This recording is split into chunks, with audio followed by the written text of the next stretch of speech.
ഒരിടത്തൊരിടത്ത് ഒരു കുരുവിപ്പെണ്ണുണ്ടായിരുന്നു.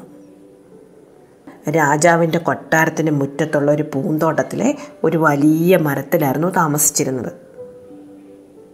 ആ മരത്തിൻ്റെ ഒരു കൊമ്പിൽ ഒരു കുഞ്ഞിക്കൂടുണ്ടായിരുന്നു അവൾക്ക്.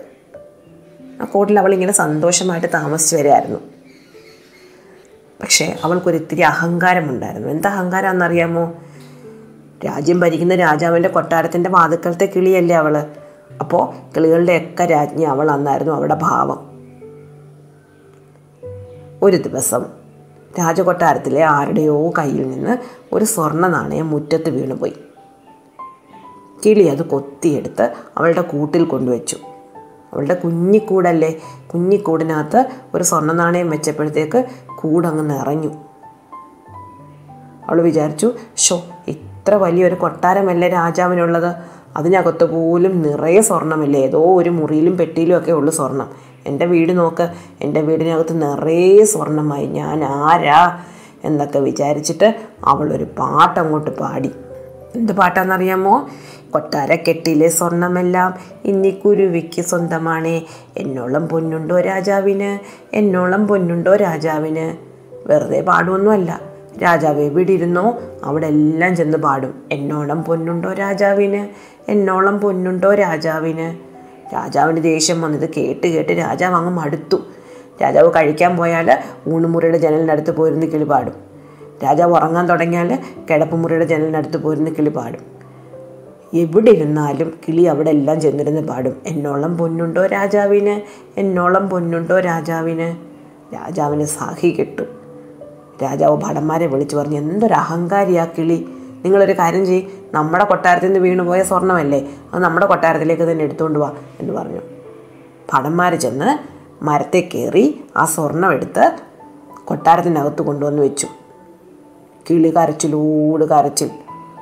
അവൾ തല തല്ലി കരഞ്ഞു. കുറേ കരഞ്ഞു കഴിഞ്ഞ് കണ്ണീരൊക്കെ തുടച്ചിട്ട് അവൾ നേരെ അങ്ങോട്ട് എഴുന്നേറ്റിരുന്നൊരു പാട്ടങ്ങ് പാടി. എന്ത് പാടി? ഈ രാജാവിന് പൊന്നില്ലാഞ്ഞിട്ട് എൻ്റെ പൊന്ന് കട്ടെടുത്തേ, ഈ രാജാവിന് പൊന്നില്ലാഞ്ഞിട്ട് എൻ്റെ പൊന്ന് കട്ടെടുത്തേ. രാജാവ് ഇതും കേട്ടു. രാജാവ് ഇരുന്നിടത്തൊക്കെ ചെന്ന് കിളി പാടി.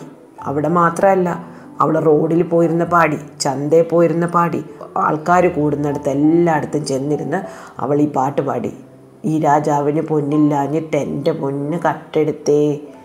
രാജാവിന് ആകെ നാണക്കേടായി.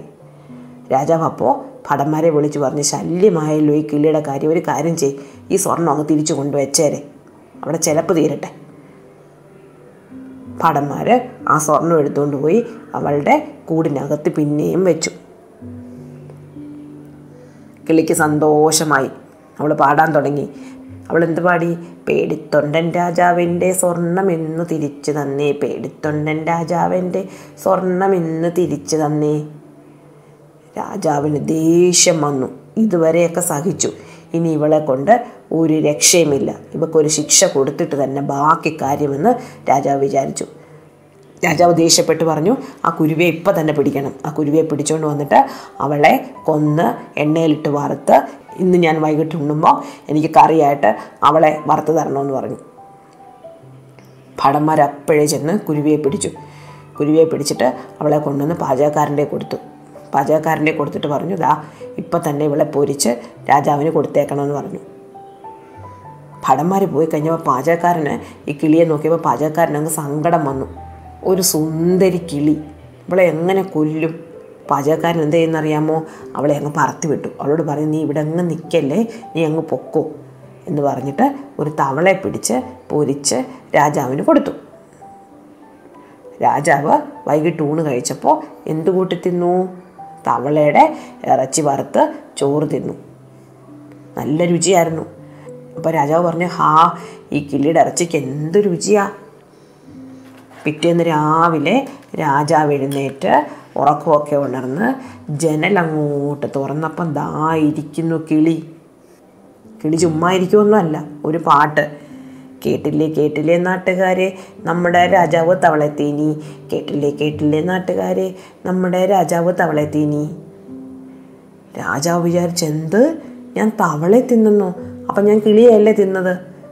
രാജാവ് അപ്പം തന്നെ പാചകക്കാരനെ പിരിച്ചും വിട്ടു. ഭടന്മാരെ വിട്ട് ആ അഹങ്കാരി കിളിയെ പിടിച്ച് രാജാവ് തന്നെ അവളെ തീയിലെറിഞ്ഞ് ചുട്ടുകൊന്നു. അങ്ങനെ അഹങ്കാരി കിളി അടുപ്പി വീണ് ചത്തുപോയി. കൊള്ളാമോ കഥ? അടുത്ത കഥ നാളെ പറയാം.